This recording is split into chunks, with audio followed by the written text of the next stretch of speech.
BC నాయకత్వాన్ని తయారు చేసిన పార్టీ తెలుగుదేశం అన్నారు చంద్రబాబు. జయహో బీసీ సదస్సులో మాట్లాడిన ఆయన వెనకబడిన వర్గాలను ఆర్థికంగా పైకి తీసుకొచ్చేందుకు కృషి చేశానన్నారు. తెలుగుదేశం పార్టీ బీసీలకు 34% రిజర్వేషన్లు ఇస్తే వైసీపీ దాన్ని 24%కి తగ్గించిందన్నారు. ఎమ్మెల్యేలుగా, ఎంపీలుగా, మంత్రులుగా దీర్ఘకాలికంగా నాయకత్వాన్ని తయారు చేసిన పార్టీ తెలుగుదేశం పార్టీ. ఒక్క మాటలో చెప్పాలంటే బీసీ నాయకత్వాన్ని ఏర్పాటు చేసిన ఒక ఫ్యాక్టరీ, ఒక యూనివర్సిటీ తెలుగుదేశం అని చెప్పి కూడా నేను మీకు తెలియజేస్తున్నా. ఇక్కడి నుంచి ఇంకొక పక్క మీరు ఆలోచిస్తే స్థానిక సంస్థల్లో మన నాయకుడు ఎన్టీ రామారావు గారు ముఖ్యమంత్రిగా ఉన్నప్పుడు 20% రిజర్వేషన్లు పెడితే నేను వచ్చిన తర్వాత దాన్ని 34% రిజర్వేషన్లు పెంచి తద్వారా కొన్ని లక్షల మందిని నాయకులుగా తయారు చేశాం. ఎమ్మెల్యేలుగా, ఎంపీలుగా, మంత్రులుగా దీర్ఘకాలికంగా నాయకత్వాన్ని తయారు చేసిన పార్టీ తెలుగుదేశం పార్టీ. ఒక్క మాటలో చెప్పాలంటే బీసీ నాయకత్వాన్ని ఏర్పాటు చేసిన ఒక ఫ్యాక్టరీ, ఒక యూనివర్సిటీ తెలుగుదేశం అని చెప్పి కూడా నేను మీకు తెలియజేస్తున్నా.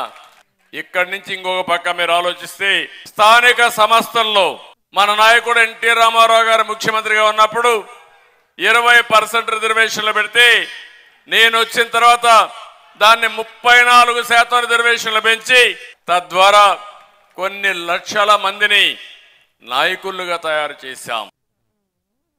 ఎమ్మెల్యేలుగా, ఎంపీలుగా, మంత్రులుగా దీర్ఘకాలికంగా నాయకత్వాన్ని తయారు చేసిన పార్టీ తెలుగుదేశం పార్టీ.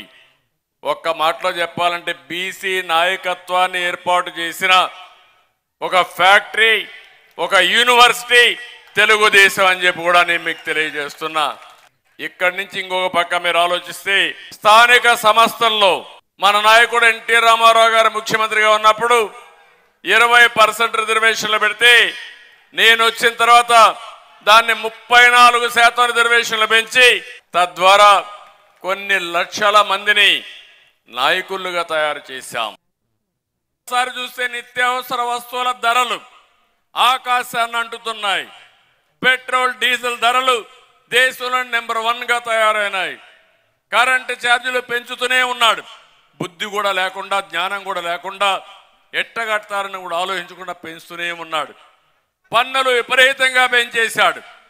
కడాన చెత్త మీద కూడా పన్నేసిన చెత్త ముఖ్యమంత్రి చరిత్రలో ఎవరున్నా ఉన్నారంటే ఇంకో పక్కన చూస్తా ఉంటే ఇలాంటి తప్పుడు పనులు చేసి అప్పుడప్పుడు అరాకొర అంటే 100 రూపాయలు దోచుకుని 10 రూపాయలు చేతిలో పెట్టి నేను గొప్ప దహనకర్ణుడు అని చెప్పి, అది కాదు పరిపాలన.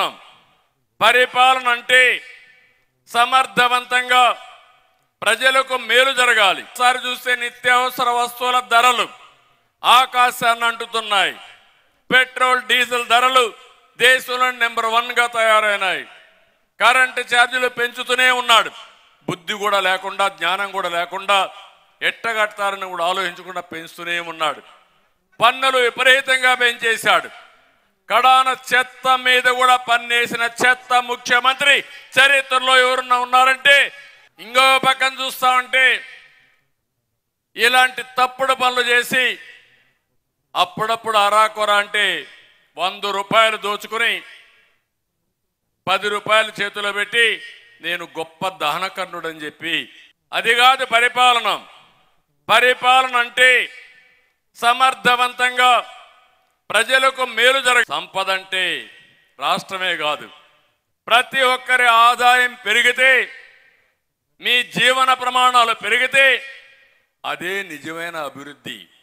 ఆ మాత్రం కూడా తెలియకుండా నేను బటన్ నొక్కుతున్నా అంటున్నాడు. కానీ బటన్ బొక్కుడు విషయం ఎవరికి చెప్పాలని అడుగుతున్నా. సాయంత్రం అయితే నీకెంత ఆదాయం వచ్చిందని ఆలోచిస్తున్నారు మీరు. ప్రజలకు ఏం మేలు జరిగిందని ఎప్పుడు ఆలోచించిన దాఖలాలు లేవు. మీరు ఒక్కసారి కుటుంబాల్లో మీరు ఆలోచించండి. ప్రతి ఒక్క కుటుంబాన్ని ఒక రైతు, ఒక బీసీ, ఒక కార్మికుడు, ఒక నిరుద్యోగి ఈ ప్రభుత్వం వల్ల లాభం వచ్చిందా నేను అడుగుతున్నా. సంపద అంటే రాష్ట్రమే కాదు, ప్రతి ఒక్కరి ఆదాయం పెరిగితే, మీ జీవన ప్రమాణాలు పెరిగితే అదే నిజమైన అభివృద్ధి. ఆ మాత్రం కూడా తెలియకుండా నేను బటన్ నొక్కుతున్నా అంటున్నాడు కానీ బటన్ బొక్కుడు విషయం ఎవరికి చెప్పాలని అడుగుతున్నా. సాయంత్రం అయితే నీకెంత ఆదాయం వచ్చిందని ఆలోచిస్తున్నారు మీరు. ప్రజలకు ఏం మేలు జరిగిందని ఎప్పుడు ఆలోచించిన దాఖలాలు లేవు.